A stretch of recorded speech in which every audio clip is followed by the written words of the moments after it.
세상과 소통하는 법을 한 권의 책을 통해 탐색하고 알아가는 오다가다 북카페 진행자 강승모입니다. 오늘 오다가다 북카페 두 번째 시간으로 장 지글러의 탐욕의 시대 이야기하고 있는데요. 지난 시간에는 작가에 대해 그리고 책에서 이야기하는 국제 빈곤의 원인 그리고 그 빈곤의 어떤 범인의 실체 이런 것들에 대해서 논해보았습니다. 오늘도 제 옆에는 윤혜원 씨 또 강동열 씨 함께하고 있는데요. 안녕하세요. 안녕하세요. 반갑습니다. 네. 우리 한 주 지났는데 옷이 똑같죠? 네. 똑같은 옷을 매번 입고 와야 되는 줄 알고. 네, 저도 방송은 처음이어서 그렇군요. 매주 다른 옷을 입어야 되는 거예요. 네, 네. 아마추어 같은 짓을 했네요. 다음 주부터는 우리 한번 다른 옷을 입고 하도록 다른 할까요? 옷. 네. 네, 저도 반갑습니다. 자, 이제 에티오피아와 브라질에 대한 이야기를 하려고 합니다. 본문으로 치면은 이제 후반부에 나오는 파트 2라고 할 수 있겠는데요. 네. 다국적 기업이 주도하는 커피 가격의 폭락 정책으로 나라의 온 경제가 파탄나버린 에티오피아. 천문학적인 외채로 인해 국민 대다수가 빈곤으로 전락해버린 브라질. 탐욕의 시대, 누가 더 세계를 가난하게 만드는가에 모든 답이 들어있겠죠. 네. 네. 자, 저는 오늘 커피 한 잔을 들고 나왔습니다. 그 두 분 제가 소개할 때 바리스타라고 소개해드렸는데, 네. 근데 두 분은 커피를 별로 안 드시는 것 같아요. 네. 네. 바리스타인데 커피를 안 드신다. 그 어떤 사연이 있는지 한번 제가 혜원 씨부터 좀 들어봐도 될까요? 사실 저는 마시긴 마시는데 그 쓴맛을 아직 그 커피의 쓴맛 특유의 맛을 잘 이해하지 못해서 잘 안 마셔요. 근데 동현 씨는 특별한 사연이 있다고 들었는데. 저는 이제 오늘 다뤄볼 그런 내용하고 좀 이렇게 관련이 많이 돼 있는 것 같아요. 뭐 커피 생산 과정에서 이루어지는 뭐 아동 빈곤 문제라든가 아니면은 뭐 다국적 기업의 횡포 뭐 그런 문제들 그런 것 때문에 안 마시는 것도 있고요. 네. 공정무역 제품이 있잖아요, 사실. 네. 공정무역 네. 커피를 공정무역 마셔도 되는데. 제품이 뭘 마시면 되지 않을까요? 네, 저도 처음에는 그렇게 했어요. 그래갖고 저는 원래 커피를 되게 즐겼었거든요. 오, 의외네요. 좋아요. 네, 저는 군대 가기 전에 커피를 굉장히 좋아했었어요. 그래갖고 뭐 핸드드립도 조금 배우고 오.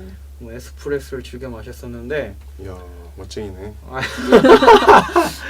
아니 뭔가 어떤 때는 커피를 마시고 어떤 때는 커피를 안 마시고 이렇게 하니까 뭐 행동 패턴의 일관성이 좀 떨어지잖아요. 그래갖고 친구들이 야, 너 언제는 먹고 언제는 왜 안 먹냐? 뭐 네 맘대로야? 막 그래갖고 좀 일관성이 있어야 될 것 같아서 안 먹기 시작했고, 더불어 안 먹기 시작한 게 이제 초콜릿. 초콜릿도. 초콜릿도 카카오가 굉장히 또 문제가 되죠. 네. 그리고 사탕수수로 만들어진 설탕. 네, 이렇게 세 가지는 안 먹는 편이에요. 그럼 단 것도 안 드시겠네요. 안 좋아하는 게 아니라 안 그냥 드시겠네요. 좋아는 하는데 예. 네, 잘 안 먹죠, 일부러. 오. 굉장히, 대단한 노력이네요. 네, 쉽지 않을 것 같은데요. 뭔가 네. 좀 스님이 된 느낌. 존경스럽습니다. 고기를 끊는 것보다 단 걸 끊는 게 더 어렵다는 말도 있죠. 예, 그래요? 누군가 한 말이 있습니다. 사실 쇠고기도 먹지는 않습니다. 쇠고기도요. 네.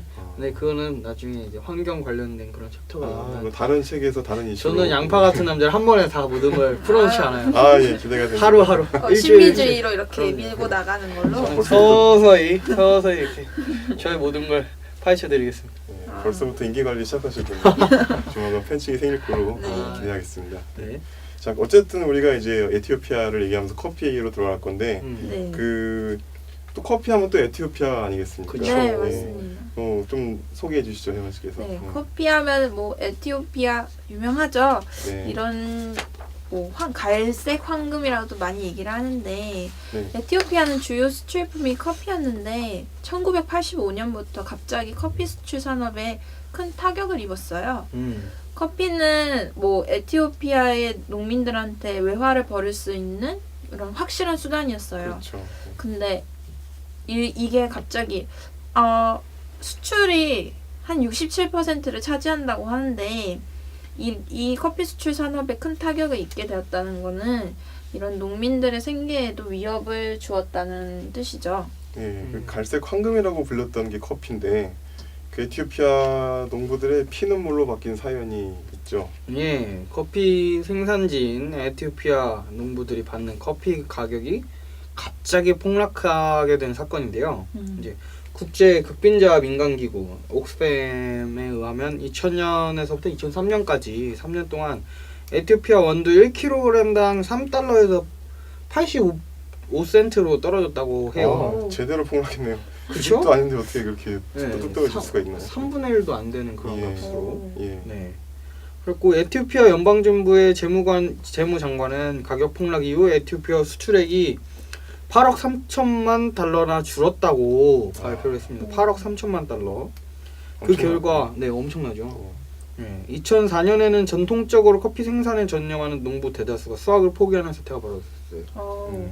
그리고 농부들이 열심히 수확한 커피를 팔아봤자 뭐 생산비도 뭐 생산비도 미치는 못 양상이니까 먹으니까. 예. 네. 농구를 하는 사람이 없어졌죠 또. 예. 1990년에 전 세계 커피 생산국들은 모두 합해서 110억 달러어치의 원두를 수출했어요. 근데 같은 해 전 세계 소비자들은 399억 달러어치의 커피를 소비했습니다.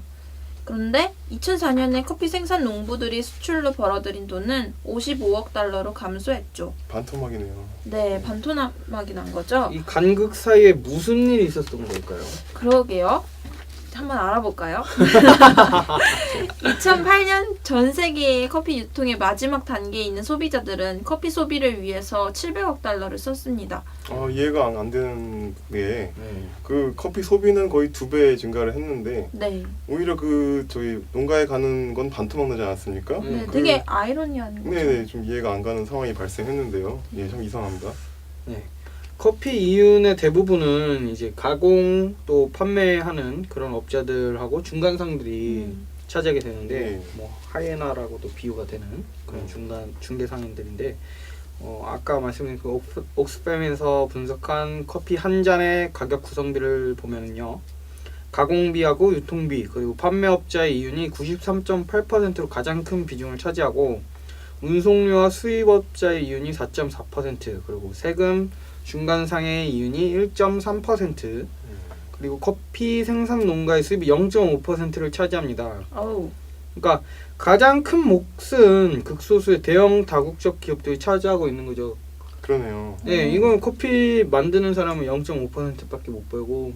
야 이건 너무 네. 예, 우리가 먹는 그 커피가 사실상 네. 뭐 1,000원이라고 했을 때 뭐 5원이 농가에 간다고 네. 그렇죠. 봐야 되는 건가요? 열심히 생산할 인센티브 자체가 없는 거죠. 이렇게 네. 되면. 예, 어, 진짜 힘 빠지는 얘기입니다. 네, 에티오피아 커피 농가의 1년 수입은 60달러, 한국 돈으로 하면 약 6만 원 정도. 네. 그리고 과테말라 집단 농장 농민들이 커피콩 100파운드를 수확하고 버는 돈은 3달러, 약 3,000원 정도에 불과합니다.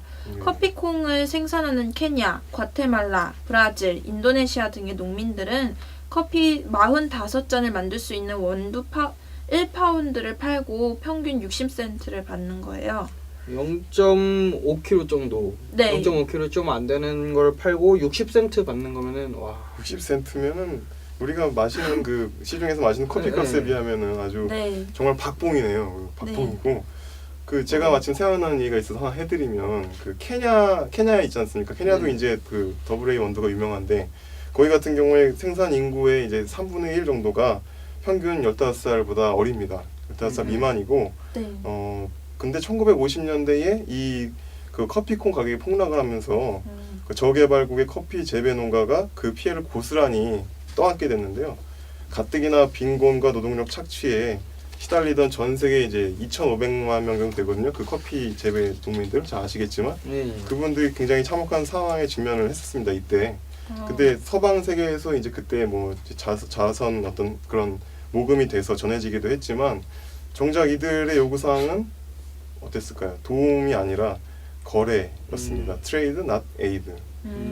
그 아까 동렬 씨한테 이제 커피를 안 드시는 이유에 대해서 잠깐 우리가 나눴었는데 이런 부분들 때문에 이제 본인이 안 드시는 계기로 원래는 좋아하시고 막 핸드드립 하셨다가 이런 계기로 안 드시게 되신 거라는 거죠. 네.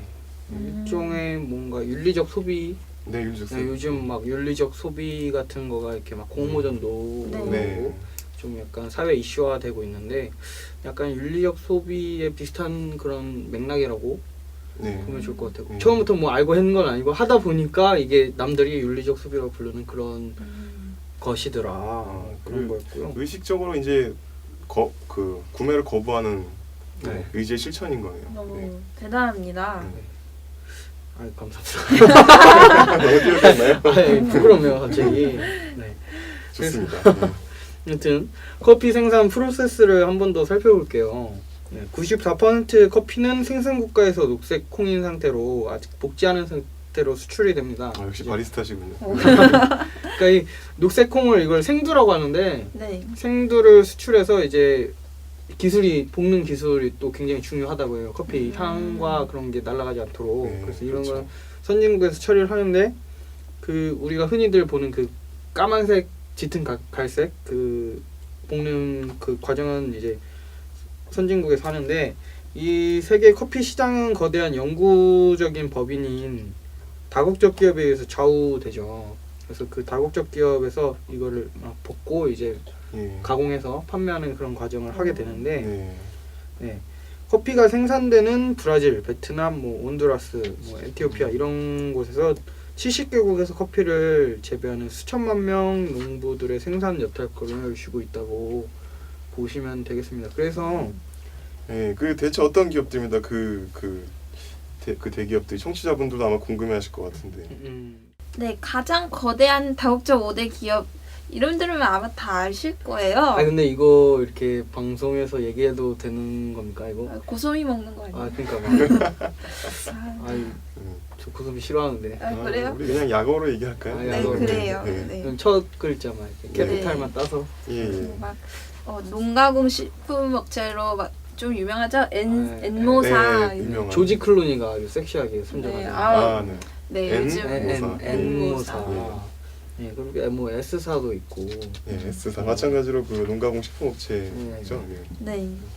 그리고 여기도 유명한 커피앤 데죠. 아, 슬 피사. 아, 네, 피사. 피, 예. 네, 있고 그다음 C사. 네, C사. C사는 그리고 K사. 뭐 아, K사는 이거 버거왕 하고. 네, 버거왕이랑 버거왕 하고 이거. 네, K사, 네, K모사. K사. 예. K사. 친구 커피 한잔 할까요? 뭐. 네, 네. 예, CF 유명하죠. 아, 네. 예, 예. 아, 다 기억하시네요. 제가 이런 걸 좀 좋아해요. 재능이 많으세요. 그 BGM이 제가 좋아하는 BGM이라. 역시 양파 같은 진행자입니다. 아, 네, 그래요. 여튼 이 5개 기업이 말이죠. 종류를 불문하고 전 세계에서 생산된 커피 원두의 45%. 아까 지난주에 제가 말씀드렸었죠. 500대 세계 기업이 이제 세계 부의 50% 이상, 네. 54%가량을 이제 차지하고 있는 거랑 좀 비슷한 맥락인 것 같은데 네, 네. 5개의 기업체가 이제 세계 커피 원두의 45% 이상을 사들여요. 네. 네, 그리고 이들 기업은 원두를 볶아서 가공하고 상품화시키는 과정까지 완전히 다 장악을 하고 있기 때문에 엄청난 그 지배력을 가지고 있는 거죠. 보통 뭐 다른 작은 회사들은 볶는 거는 여기서 하고 뭐 유통 뭐 그런 건 다 따로따로 하는데 얘는 아예 처음부터 끝까지 다 자기네가 하니까 원가 절감도 그만큼 되는데 가격은 더 비싸게 파니까 거기서 폭리가 또 나오는 거죠. 그래서 전 세계에서 커피를 사는 소비자들에게 익숙한 대부분의 모든 상표들은 이 5개 거대 다국적 기업들의 상표라고 보시면 될 것 같아요. 근데 여기서 질문은 그 5대 다국적 기업이 뭐 딱 이 아까 말씀하신 그 1985년인가요? 그 전에도 이미 그 가장 큰 기업이었을 텐데 네. 왜 갑자기 커피 가격이 폭락하게 된 건가요? 그거는 30년 동안 사실 세계 커피 시장은 국제 커피 협약에 의해서 가격이 조정되어 왔습니다. 그리고 그 협약 덕분에 주요 생산국이나 거대 농가공 식품업체들은 비교적 안정적인 수입을 생산 농가에게 보장할 수 있었어요. 맞아요. 그런데 변화가 많은 기후 조건에도 농사를 언제 망칠지 모르는 이런 병충해 등의 문제 속에서도 농부들한테는 비교적 안정적으로 수입을 얻을 수 있게 보장해준 건 다 국제커피 협약 때문이었습니다. 네, 맞아요. 협약이 좋은 역할을 했었네요. 네, 그런데 1989년에 커피 국제 협약은 5대 다국적 커피 기업들에 의해서 해체돼요. 89년. 예, 89년인가요? 그때 뭐 네. 큰 일이 좀 있었죠. 네, 무슨 일이 세계적으로 있었나요? 네. 벽이 무너지는. 네, 막 이것 모두 다 이해관계가 항상 얽혀 있잖아요. 네. 그래요. 그러니까 뭐 본론으로 다시 넘어가 보면 냉전 체제로 세계가 양극화되고 있을 때 어떤 수를 쓰더라도 이런 뭐 수백만 수천만의 온두라스, 브라질, 뭐 콜롬비아, 르완다, 에티오피아 등의 가난한 커피 생산 농부들이 소련의 영향에 빠지는 것을 막기 위해서 이런 국제 커피 협약이 머리를 싸매고 고안한 시스템인 거예요. 그렇죠. 공산 진영을 견제하기 위한 자유진영의 네. 그런 묘수. 네. 네, 그런데 89년에 냉전이 종식되었죠. 맞아요. 근데 그 시점에 커피 국제 협약도 함께 파기된 거죠. 그때 냉전이 종식이 되면서 그 협약조차도 이제 같이 무너지게 네. 된 거군요. 딱히 뭐 해줘야 되는 이유가 명목이 없어진 거니까요. 네. 자유진영이 승리하면서 더 이상 네. 그들의 표심이 아깝지 않게 된. 네. 아, 그래 거기에 이어서 소련은 또 붕괴하게 되는데 그럼 국제 커피 협약은 이제 더 이상 존재할 이유가 없는 거죠. 그러니까 이때부터 오직 강자였던 거대 다국적 기업들이 절대적으로 커피 시장을 지배할 수 있는 새로운 법칙이 생성됩니다. 뭔가 어디서 많이 보던 그림입니다. 가까이에서. 그죠? 뭔가 이렇게 네. 패권을 잡고 나면은 이제 기존의 그런 뭐 이권 네. 같은 걸 이제 다시 가져가는. 네. 네. 참 암울하네요. 좋은 그 협약을 있으면 계속 유지가 되면 좋을 텐데 그러니까요. 네. 그게 또 이제 좌지우지 돼버리는 그런 모습이 나왔는데 음. 그 결국 커피 가격이 그렇게 해서 폭락한 이후에 에티오피아는 이제 또 한번 사회 경제가 흔들리고 빈곤의 늪에 빠지게 된 거군요. 네. 이번에도 통계 자료가 나올 텐데요. 숫자 유의해서 들어주세요. 숫자, 네, 나옵니다. 에티오피아는 국민의 82%가 절대 빈곤층으로 살아가요. 이제 5세 미만 어린이들의 59%는 비정상적인 저체중 아이입니다. 예. 2006년의 경우 사망한 5세 미만 어린이들은 59%가 영양 결핍으로 사망했습니다. 10명 중 6명. 네, 네. 그 정도죠. 그러니까 97년부터 2000년 사이에 어린이 사망률은 25%가 증가했고 에티오피아인들의 섭취 열량은 평균 1750칼로리, 성인 1인당 하루 칼로리 소모량이 이 정도인 거예요. 거의 그 대사량으로 다 나간다는 얘기가 되겠네요. 네. 네. 아프리카 대륙 전체를 통틀어서 가장 낮은 수치이죠. 가장 그 가슴이 좀 안쓰럽네요. 이 에티오피아는 역사적으로 굉장히 고대부터 그쵸, 이제 그쵸. 네. 유서가 깊은 나라기도 하면서 또 우리가 어려울 때 맞아요. 6.25 때 때도. 네. 예, 우리 무방으로 참전했던 나라가 또 아닙니까? 맞아요, 네. 맞아요. 그러니까 더 관심을 가지는 게 좋은 것 같아요. 저 에티오피아 좋아합니다. 아, 네, 좋습니다. 좋아합니다. 이디오피아가 그 이집트 그 제국주의 시대 때 유일하게 네. 식민지배를 받지 않은 아프리카 유일한 그런 독립국가잖아요.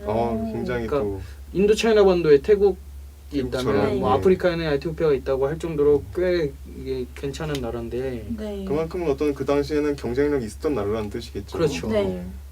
요오드와 철분, 비타민 A 결핍은 심각한 상태인데 에티오피아 전체 주민 가운데 69%는 깨끗한 식수를 공급받지 못합니다. 10명 중에 7명. 네.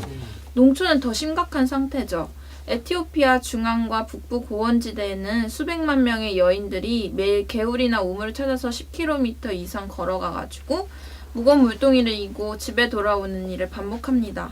그런데도 299만 명의 사람들은 에이즈 바이러스나 여러 바이러스에 감염되어 이제 생존의 위협을 받고 있습니다. 299만 명이면 뭐 그냥 300만 명이라고 봐도 되겠네요. 네. 참 300만 명. 에이즈 감염된 사람이 300만 명이다. 얼추 서울 인구의 한 5분의 2 정도 되는. 네. 오. 부산으로 치면은 뭐 반이 넘는 사람들이네요. 네. 참. 커피 가격의 폭락 속에 에티오피아 농민들은 생존에 필요한 식품이나 생활용품을 살 수가 없습니다. 돈이 없으니까 살 수가 없는 거죠. 그래서 그 영향은 결국에 가족들한테도 이렇게 미치는데요. 뭐 아이들이 학교를 다니고 싶어도 교과서나 교복을 살 돈이 없어서 아니면 학비를 부담할 수가 없어서 이렇게 학교를 다니지 못하고 결국 아이들은 또 문맹 상태에 빠지죠. 영양실조, 에이즈, 문맹률, 생필품 아주 기본적인 생존의 보호 장치가 지금 무너진 게 지금 에티오피아네요. 네, 그리고 뭐 더더군다나 미래 세대라고 할 수 있는 아이들이 이제 공격 네. 현장에 갈 수가 없으니까 예. 걸스 이펙트라는 그런 동영상 보셨는지 모르겠는데 모르겠습니다. 네. 그 이제 여자 아이가 교육을 받게 된다면 얼마나 그 미래가 바뀌게 되는지 오. 그런데 비단 여자 아이 남자 아이 가릴 것 없이 모든 아이들은 다 소중한데 이 아이들이 교육 현장에 나가서 교육을 받고 또 그 다음에 높은 학력을 취득해서 뭐 더 높은 임금을 주는 그런 직장을 갖게 되면은 이제 그 아이도 괜찮은 교육을 또 받게 되고 그럴 수가 있는데 중간에 학업 중도 이탈을 하게 되면은 이제 뭐 비교적으로 임금이 낮은 직장을 갖게 되고 그렇게 되면 가정을 꾸렸을 때도 이제 가계 곤란으로 인해서 또 그 아이의 아이를 또 학교가 아니라 일터로 보내게 되는 그런 악순환의 연속이 이런 데서부터 시작되는 게 아닌가 싶습니다. 결국 미래 세대의 인재를 양성하기 위해선 교육도 뒷받침이 되어야 되는데 이러한 형편이 커피 가격이 폭락하고 형편이 어려워지면서 아이들도 교육을 받을 수 없는 상황으로 몰아가고 결국 그 아이들도 일자리를 변변치 못한 일자리를 갖게 되고 계속 악순환이 되는 거군요. 그렇죠. 네, 그렇기 때문에 커피 농가 근처의 학교들이 텅텅 비어가고 있어요. 집을 소유한 농부들은 집을 팔고 도시로 떠나요. 아무래도 도시에 가면 일자리가 있을 거라는 생각을 갖고 떠나겠죠. 하지만 도시로 가도 일다운 일을 하지 못하고 정당한 대가를 받는 정규직 일자리도 얻지 못합니다. 그렇죠. 그러다가 결국 그 가족 일원들이 성매매나 구걸로 길거리에 나서고 그것이 결국 파산한 농가 가족의 수입이 되는 거죠. 이러한 기근이 물 부족, 굶주림 질병 이러한 모든 복합적으로 네 복합적으로 일어난다는 거죠. 굉장히 안타까운 얘기인데요. 그 농부가 결국 농사를 지어야 되는데 그걸로 생계가 해결이 안 되니까 네. 그 가족을 이렇게 빈곤의 선상으로 내몰게 될 수밖에 없는 그런 상황이 지금 잘 설명을 해주셨습니다. 윤현 씨께서. 자, 그 장지글러는 그 아까 우리가 말씀한 다국적 기업인 엔모사와의 한 직원, 그러니까 농업 담당 국장이죠. 이분과의 인터뷰 내용을 책에다가 수록을 해놨는데요.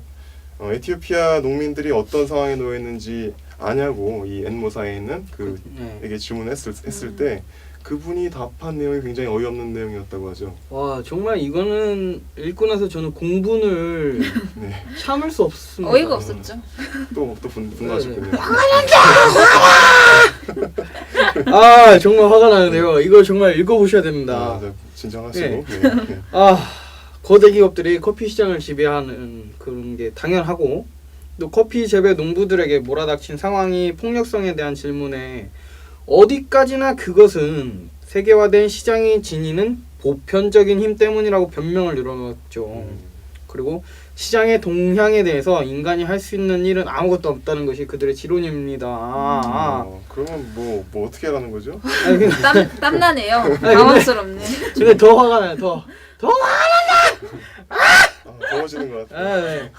후끈 달아오르는데 타격을 입은 농가들에 대해서는 무한한 연민을 느끼며 그들을 돕고 싶다. 하지만 현재 지구상에는 커피 생산자가 2,500만 명이 되는데 이들 중에서 적어도 1,000만 명은 기꺼이 사라질 것을 수락해야 한다는 것이 그의 제안이셨어요. 네. 뭐지? 네, 반절에 해당하는 1,000만 서울 인구에 해당하네요. 1,000만 명 모여서 기꺼이 사라질 것을 수락하시면 이제 도와줄 그런 저희가 있대요. 시장을 정화해야 한다는 그런 뜻인데요. 어떻게 들으면 약간 그 정리해고 한창 우리 구조조정 했을 때 나왔던 그 개념이랑 비슷하게 들리기도 하는데 이 농부한테 정리해고라는 건 사실 없지 않습니까? 농부라고 묘하게 비슷한 뭔가 구조조정스럽지만 뭔가 그 가슴 한켠에 묘하게 이렇게 치밀어 오르는 그 부하가 네. 아니 무슨 라이프보트 이론이라고 있는데 네 맞아요. 네, 그 라이프보트도 결국 구명보트의 수용 인원이 적잖아요. 근데 지금 뭐 백인들이나 이런 사람들은 다 라이프보트 안에 있고 그 밖에 있는 사람들이 개도국 이런 제3세기 사람들인 거예요. 이 사람들을 구하고 싶으면 이 사람들이 뛰어내려라 이런 건데 지금 이 상황은 그 농민들을 구명보트에 태워놓고 그러네요. 같은 농민들을 위해서 너는 빠져 죽어라 이런 말이랑 똑같네요. 그렇죠. 그럼 누가 과연 뛰어낼 수 있을까요? 다 처자식 다 가족들이 있을 텐데. 그니까요. 예. 이게 말이죠. 이게 저 초등학교 때도 동네 형들이 이런 말 해도 되는지 모르겠는데 소위 말하는 삥을 뜯지 않습니까? 네. 전국민이 다 아는 거죠. 네. 이 형들이 놀이터 데리고 가서 삥을 뜯을 때도 집에 돌아갈 뭐 버스비라든가 아니면 갈 때 아폴로 아시죠 이거? 네, 그거 사 먹을 돈은 그래도 남기고 뜯어요. 근데 이거는 완전 이거 상도이가 없거든요. 상도덕이 없네. 네, 이건 완전 다 그냥 이거는 아닌 것 같아요. 좀 삥 뜯는 것만도 못한 이런 윤리관을 갖고 있지 않는가. 원래 가진 사람들이 더하다는 말이 있지 않습니까? 그러니까 맞아요. 형들이 그립습니다. 네. 뭐 남은 거 없이 얄짤 없이 다 가져가는 거. 그러니까요. 이 버스비는 챙겨줘야 되는데. 또 동현 씨 오늘 이거 하면서 그 형님들 생각할 줄은 몰랐죠. 맞아. 원망만 했지. 네. 잠깐 추억에 잠기는 시간이었고요. 자, 그러면 다시 돌아와서 이 다국적 기업 정말 두려운 대상인데요. 그렇다면 에티오피아의 문제를 극복해낼 수 있는 방법은 아예 없는 것일까? 에티오피아 국민들은 언제쯤 얼마간의 행복이라도 맛볼 수 있게 되는 걸까요? 방법 있죠, 당연히. 오. 그 대안으로 나온 게 공정무역 아니겠습니까? 예. 네, 공정무역은 이런 불공정한 프로세스를 제거하고 개도국의 농민들이 이제 노동을 하고 정당한 대가를 받을 수 있게 장려하는 것이죠. 네, 2005년 미국의 에식스 매거진 비즈니스 에틱 매거진이 선정한 가장 윤리적인 100대 기업. 2위는 그린 마운틴 커피 로스터, 뭐 GMCR이라고도 하는데, 네, GMCR. 여기였습니다. 미국의 변두리에 위치한 아주 작은 중소기업인 그린 마운틴 커피는 이제 공정무역이란 선진국 소비자가 저개발국의 생산자에게 직거래를 통해 정당한 가격을 지급하자는 윤리적 소비운동이라고 이렇게 정의를 내려줬어요. 네. 그래서 예를 들면 커피 주유 소비국의 시민단체가 커피 주유 생산국의 생산자 조합으로부터 일반 커피 가격의 2배 가격으로 커피를 사들인 다음에 자국에서 비싼 가격으로 판매하는 형식입니다. 그래서 정당한 최저 가격을 보장해 줌으로써 현지 생산 계층의 생활을 지원하고 아동 노동을 또 근절할 수도 있겠죠. 네, 2배로 사주니까 또 친환경적인 그런 농업을 유도한다는 그런 취지도 있습니다. 그래서 FLO, 그러니까 공정무역 인증협회에 따르면 2006년에만 58개국 100만 농가 500만 명이 이상의 농민들이 공정무역을 혜택을 보았다고 합니다. 참 좋은 소식이네요. 네. 가뭄의 단비 같죠. 네. 이게 정말 그 공정무역 제품을 생산할 때 그 준수해야 될 몇 가지 규칙이 있다고 들었는데 제가 한번 읽어보겠습니다. 유기농 방식으로 재배할 것, 협동조합에 가입된 농민들의 기본적 생활 복지를 지원할 것, 제품에 대한 최저 가격을 두어 시장 가격에 따라 조정하여 농민들이 지속적으로 제품을 생산할 수 있도록 지원할 것. 그 기존의 프로세스는 고정 가격제이기 때문에 물가가 상승했을 때 농민들의 소득은 고정돼서 경제 형편이 더 어려워지곤 했죠. 네, 맞아요. 그래서 한국 내에서도 공정무역 제품에 대한 관심이 급속도로 증가하고 있잖아요. 정말 많죠? 네. 맞아요. 네, 문제는 공정무역 인증제도가 되게 좋은데 오히려 이 인증제도가 공정무역 프로세스를 저해할 수 있다는 것입니다. 자승자박, 네. 이런 표현을 쓸 수 있겠죠. 인증을 받기 위해서 들어가는 비용이 있는데 이 비용이 오히려 제품을 생산하는데 아니면 품질을 더 높이는데 또는 그 농민들한테 복지를 더 주는데 쓰이는 게 효율적인 것입니다. 그리고 공정무역 인증기관도 통일되어 있지 않거든요. 통일이 안 돼 있고. 네, 막 포털 사이트에 그냥 공정무역 인증기관에 관해서 검색만 하셔도 정말 무수히 많이 나와서 도대체 어느 기관에서 관할을 하는지 파악이 안 될 정도거든요.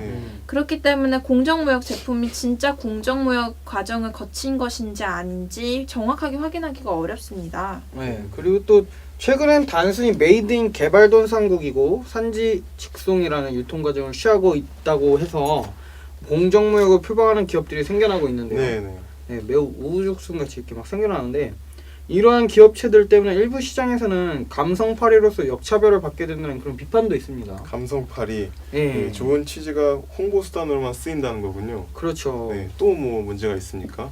이게 이와 같이 공정무역 제품을 생산하는 농장에서 오히려 더욱 심각한 임금 착취가 벌어지는 경우도 있고요. 네, 그리고 조금 전에 그 FLO 인증 과정의 전문성과 책임성이 부족하다는 그런 지적도 있었습니다. 네, 네. 네. 그리고 뭐 유통 과정을 최소화, 그러니까 산지 직송을 하다 보니까 중간에 뭐 있는 유통업자들은 갑자기 하루 아침에 밥그릇이 날아가게 되는 그게 뭐 모두가 웃는 상황이 아닐 수가 있겠는군요. 네.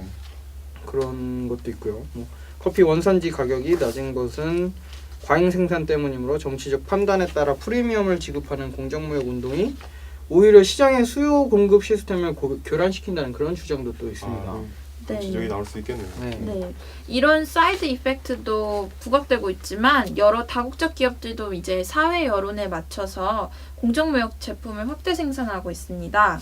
맞아요. 유명한 커피 말하면 안 되나요? 별다방? 좋은 건 얘기하죠. 뭐 좋은 네. 거니까 아, 고소문을 하실 일은 없죠. 네, 그러니까. 홍보도 네. 되고. 네. 네. 스타벅스의 경우 공정무역 프로세스를 표방해서 커피콩을 생산합니다. 이제 공정무역 인증을 받지 않은 것일 뿐이지 모든 생산 과정은 유기농법부터 시작해서 뭐 농민들의 협동조합 이런 복지도 제공하고 이런 공정무역의 원칙을 따르는 것입니다. 네, 맞아요. 공정무역의 또 다른 장점으로 또 개도국 농민들의 자생력을 길러준다는 그런 점이 있는데요.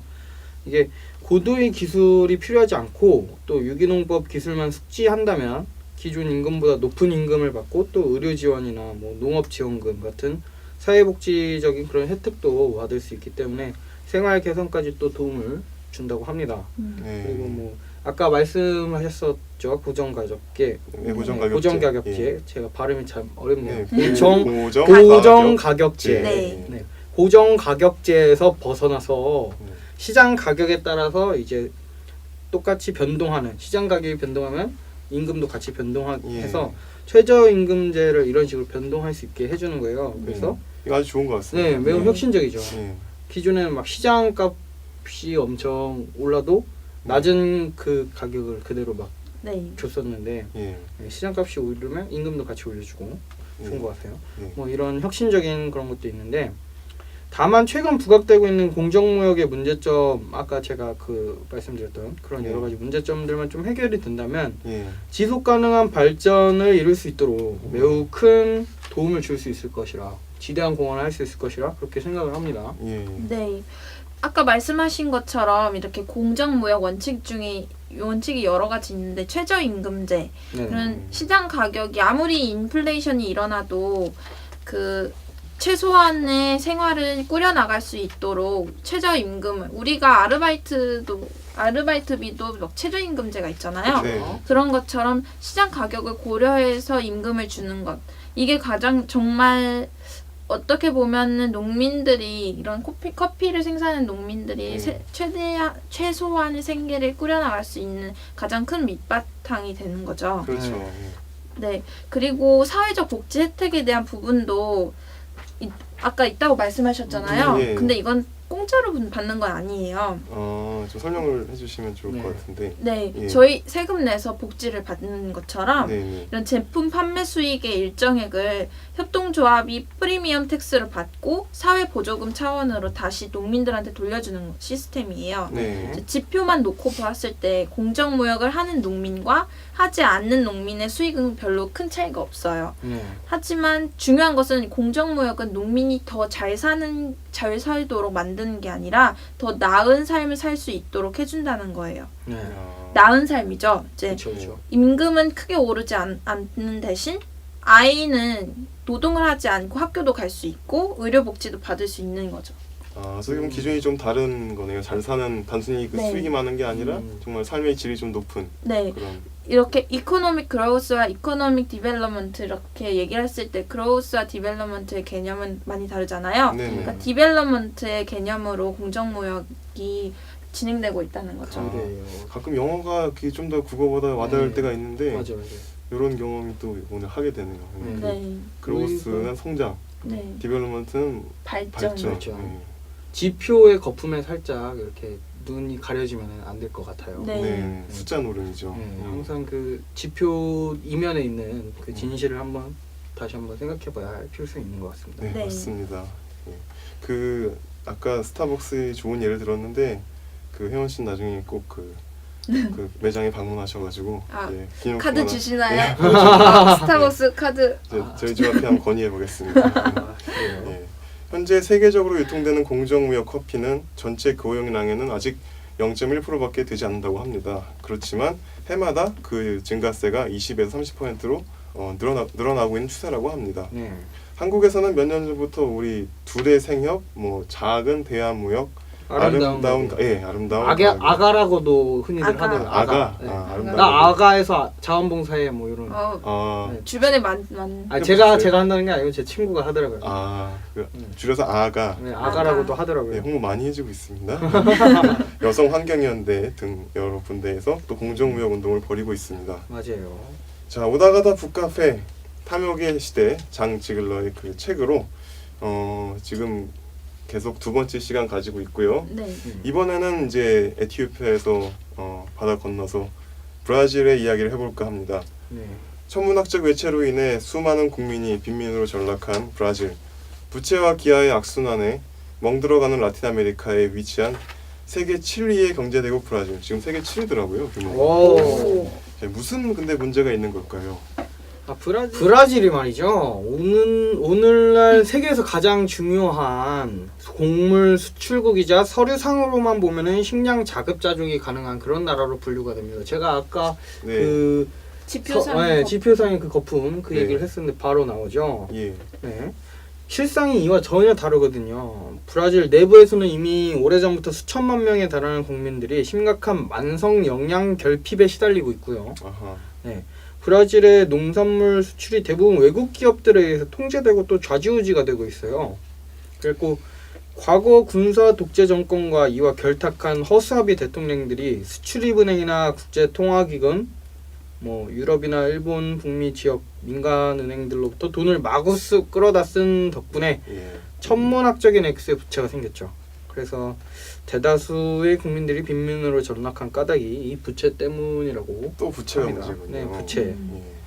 그 방금 말씀하신 것 중에 동현 씨 군사 독재 정권도 있었고 네. 그 뒤에 또 대통령들이 허수아비 같이 이제 했다는 부분이 나와 있었는데 그 저도 이렇게 보면은 그 독재 정권 이후에 그 들어선 대통령들이 그 사실은 국민들을 현재 상태로 몰아놨다 이런 그 책임 그런 어떤 책임으로부터 네네.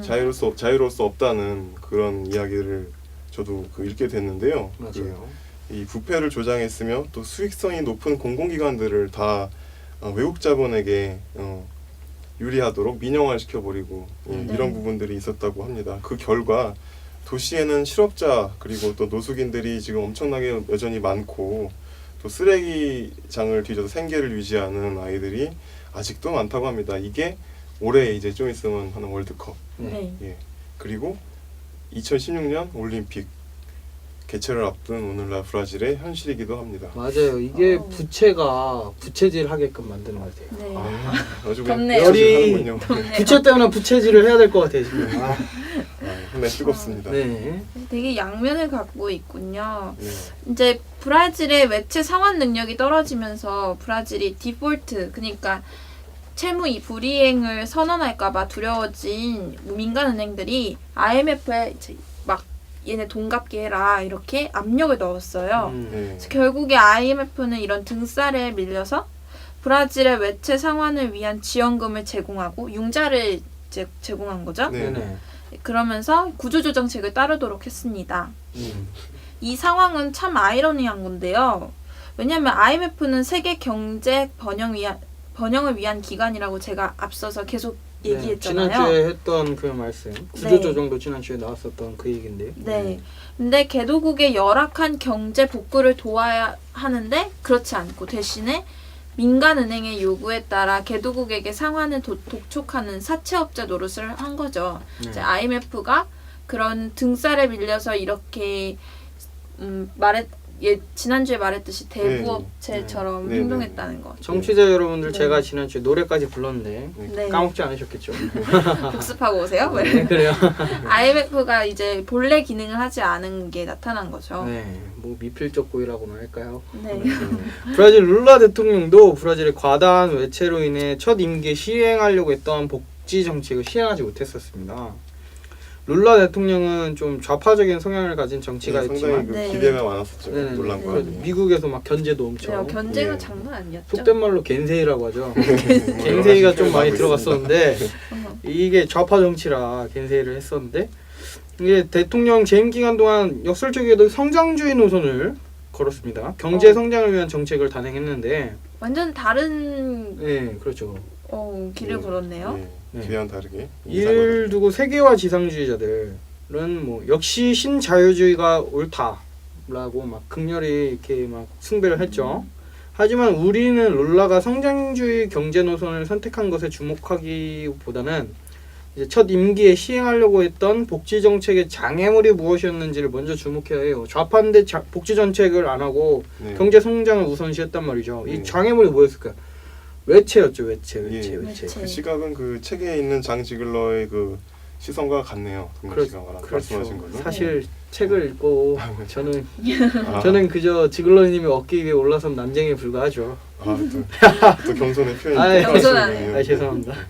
그래서 IMF와 세계은행이 주창하는 신자유주의가 잘못되었다고 단언하기는 물론 어려워요. 신자유주의 논리대로 모든 경쟁에는 기회가 평등하고 대신 결과까지 평등할 의무는 없거든요. 맞습니다. 네, 하지만 현재의 구조는 개발도상국에 제공되는 기회조차 평등하지 않다는 게 기회의 불균등. 네. 이거는 조금 문제가 있죠. 그래서 네. 더욱이 개발도상국의 그 부채가 기회조차 빼앗기 때문에 문제가 된다고 그렇게 보는 시선이 있습니다. 네. 네. 불평등한 상태에서 공정한 경쟁을 한다. 이거 자체가 전제가 잘못된 거잖아요. 네. 그러네요. 네. 룰라는 제3세계 어느 국가도 부채를 온전하게 모두 상환할 능력이 없다고 고백하면서 제3세계 국가들의 발전 전략과 부채 상환은 결코 양립할 수 없고 또 즉각적으로 부채 상환을 중지해야 한다고 주장했습니다. 부채 상환을 거부하고 절약하게 되는 돈을 모두 기술 개발을 위한 연구 발전 기금 또는 교육, 공중 보건, 농업 개혁 등 막 요약하자면 뭐 제3세계 국가들을 위한 발전 기금으로 사용해야 한다는 거죠. 네. 이런 움직임은 채권국이나 IMF 같은 국제기구의 격렬한 저항을 받았습니다. 결국에 룰라는 새로운 방식을 모색했는데 그건 바로 채무국끼리의 연합 전선을 형성하는 것입니다. 이게 그 프롤로그에 나오는 연대만이 살 길이다. 이거와 상당히 이렇게 오버랩이 되는 것 같습니다. 그렇습니다. 네. 네. 그 장 지글러도 방금 동현 씨, 혜원 씨 말씀하신 것처럼 그리고 또 여기 마침 룰라 대통령도 그렇게 얘기했죠. 네, 그러네요. 네. 연대만이 필요합니다라고 강조를 했습니다. 네. 저는 아주 조그마한 난쟁이입니다. 네. 동현 씨 키가 몇이죠? 저 178입니다. 저렇게 또 크신데요. 지금 청취자분들 보실지 모르겠지만 이 굉장히 건장하고 구릿빛 피부입니다. 저는 작고 귀엽습니다. 죄송합니다. 자, 연대를 고신사고. 강조하고 네. 있는 우리 장 지글러 교수님께 다시 돌아오겠습니다. 네. 장 지글러가 말하는 공동선의 가치는 기아와 빈곤, 제3국가의 경제적 불균등, 부채 등을 인류가 원론적 차원에서 해결하는 것을 공동선이라 하고 그것을 해결하기 위해 전 세계에 선의지를 가진 사람들이 연대를 주장하는 것입니다. 네. 장 지글러는 제3세계 민중들이 이용할 수 있는 세 가지 전략적 수단을 제시하죠. 장 지글러의 주장 동렬 씨가 알려주시겠습니까? 네, 작고 조그마한 동료리가 알려드리겠습니다. 네. 장지글러 교수님께서 이제 가난한 자들의 연대와 역습을 준비하자 하면서 이렇게 모토를 말씀해 주셨는데 연대와 역습이라고 하셨네요. 연대와 역습. 고대가 좀 역습. 아쉬워하겠죠. 네, 죄송합니다. 첫 번째로 노예화된 민중들이 중심에 된 사회단체 지도자들은 연대의식을 내세운 북반구의 강력한 시민단체들과 연합하라. 그리고 두 번째로 불법적인지 부채 내역에 대해서 죄송합니다. 다시 갈게요. 두 번째로 불법적 인지 부채 내역에 대해 철저히 감시하라. 그리고 세 번째로 채무자 카르텔을 구성하라. 가난한 자들과 연대하라. 네, 그래서 부채를 없애기 위해서 무엇보다 가난뱅이들의 연대와 역습이 필요한 때라고 장지글러는 주장하죠. 이렇게 세 가지 전략적 수단을 이야기를 했군요. 불만을 말할 목소리를 키우라는 거죠. 결국에 이제 네. 이런 현실을 받아들이고 좌절하기보다는 이제 극복을 하기 위해서는 움직여라 이런 말이죠. 결국엔. 네. 네, 장지글러 교수님이 주장하는 연대야말로 기아 문제를 해결하는 실마리가 될 수 있습니다. 연대는 다른 사람을 돌아보는 관심과 공감에서 나오죠. 네, 지하철역에 누워있는 노숙자를 안피하고 부당함을 외치는 비정규직 노동자의 목소리도 좀 더 귀 기울이는 이런 연대에서 네. 모든 게 시작되지 않을까요? 맞습니다. 그래요. 네, 솔직히 피하시나요? 저는 글쎄요. 제가 주머니에 돈이 있으면은 피하지 않는데 오. 돈이 없으면 피하죠. 근데 대개의 경우 저는 돈이 없죠. 가난한 자취생이니까요. 네, 다시 본론으로 그래, 넘어가서 죄송합니다. 사회를 구성하는 개인이 책임을 가지고 행동하는 시민의식이 필요한 이유죠. 이런 것들이. 예. 네, 그래서 장지글러 교수는 또 이렇게 말했습니다. 소수가 누리는 자유와 복지의 대가로 다수가 절망하고 배고픈 세계는 희망과 의미가 없는 폭력적이고 불합리한 세계이다. 모든 사람들이 자유와 정의를 누리고 배고픔을 달랠 수 있기 전에는 지상에 진정한 평화와 자유는 존재하지 않을 것이다. 서로에 대해 책임을 다하지 않는 한 인간의 미래는 없을 것이다. 네, 장지글러 교수님의 말을 또 빌려보자면 새로운 집단의식, 암흑 속에서 피어나는 멋진 우애, 오, 전우회인가요? 살아있는 지역적인 저항운동들이 싹트고 있다. 이처럼 깨어난 의식들의 단결을 통해서 전 지구적인 새로운 시민사회가 태어난다. 그 사회에서는 정의와 이성 행복을 약속하는 세계로의 희망을 담고 있다. 이런 말씀을 하셨었네요. 네, 감사합니다. 상당히 어떻게 보면 강하면서도 네. 진보적인 메시지를 장지글러가 이 책을 통해서 우리에게 제시하고 있는 것 같습니다. 자, 오다 가다 북카페 지금 장지글러 탐욕의 시대 계속 진행하고 있습니다. 두 번째 시간으로 이제 벌써 슬슬 마무리할 시간이 되어가고 있는데요. 그래요. 이제 정리를 이제 하는 시간으로 이제 들어가야 될 것 같습니다. 장지글러는 탐욕의 시대의 서두를 프랑스 혁명의 격변기를 온몸으로 살아냈던 급진적 혁명가들의 외침에 아낌없이 내주고 있습니다. 그것은 바로 영원한 화두이자 모든 꿈꾸는 자들의 열망인 인간의 행복할 권리입니다. 그렇다면 이 행복할 권리를 기초하는 가장 주된 요소는 무엇일까요? 그것은 먹고 살기 다름 아닌 생존입니다. 인간으로서 최소한의 존엄도 누릴 수 없는 부조리의 극치인 기아와 절대적 빈곤, 결단코 인류의 고려 대상이라고 할 수 없습니다. 장지글러의 탐욕의 시대는 인간이 누구나 인간답게 행복하게 살 권리가 있음을 천명하고 있습니다. 자, 오늘 함께 두 분 같이 모시고 또 이렇게 여러 가지 이야기 나눴는데 두 분 각자의 말씀을 통해서 오늘의 북카페 정리해 보려고 합니다. 윤혜원 씨, 강동열 씨, 혜원 씨 먼저 말씀해 주시죠. 네, 이 탐욕의 시대에서 다국적 기업의 횡포에 대해 많이 다루었잖아요. 네, 이것은 결국 구조적인 문제에 해당되는 이야기입니다. 구조적인 문제를 계속 얘기하다 보면 제가 마치 틀 안에 갇혀서 쳇바퀴를 굴리고 있는 다람쥐가 된 기분인데요. 하지만 장지글러 교수님 말대로 이 틀은 깨질 수 있습니다.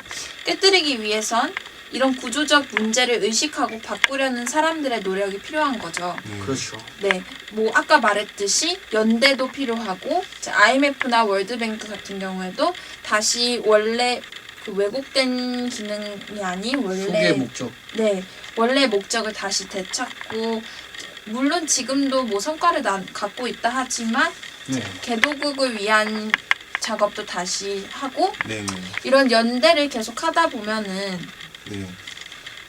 극복이 가능하다고 합니다. 그리고 국제개발협력에 대해 이야기하기 전에 이런 탐욕의 시대처럼 세계가 돌아가는 판을 비판적으로 다시 한번 생각해보면서 왜 빈곤은 끊임없이 발생하고 무엇이 더 빈곤하게 만드는가에 대한 문제의식을 갖는 것이 가장 필요하고 중요하다고 생각합니다. 그래요. 동렬 씨는? 네. 저는 장지글러가 책을 쓰는 이유가 그 책이 무기가 돼서 세계 기아를 유발하는 구조를 무너뜨리기를 바라기 때문이라고 그렇게 알고 있는데요. 탐욕의 시대 들어가는 말의 부제가 다시 연대만이 희망이다 인데요. 1776년에 미국 독립선언서의 서문을 인용한 부분이 있습니다. 그 내용을 읽어보자면 모든 인간들은 평등하게 창조되었다. 창조주는 그들에게 침해할 수 없는 권리들을 부여하였다. 그 중에서도 으뜸가는 권리는 살 권리, 자유를 누릴 권리, 행복을 추구할 권리다. 네요. 네, 제가 지난달에 보았던 영화 노예 12년이 강렬하게 떠오릅니다. 네, 만인에게 평등한 인권을 선언했었죠. 1776년에. 근데 그들에게 흑인은 인간이 아니었어요. 그 당시에. 그리고 남북전쟁을 얼마 뒤에 한 다음에 또 수백 년이 지나고 난 현대에서야 흑인들이 비로소 인간다운 인간이 될 수 있었습니다. 하지만 인종차별 문제는 아직까지도 난제로 남아있죠. 그리고 선배님께서 아까 프랑스 인권선언 말씀을 해주셨는데 네. 프랑스 인권선언문과 영국의 권리장전, 권리청원까지 계속 인권의 그 맥을 타고 거슬러 올라가봐도 마찬가지인 것 같아요. 인간의 범주는 당대 주류, 소위 말하는 시민들만 포함했던 것 같습니다. 21세기 세계 시민이라고 칭하면서 인권을 외치고 또 세계를 이끌어 나가는 이들이 혹시 지난 인류사를 답습하고 있지는 않은지 또한 나는 또 그렇지 않은지 다시 한번 반추해봐야 할 것 같습니다. 그 다음 순서가 연대이지 않을까 그런 생각을 살포시 해봅니다. 아주 좋은 말씀 두 분 다 감사드립니다. 이 정도 정리를 해야 될 것 같습니다.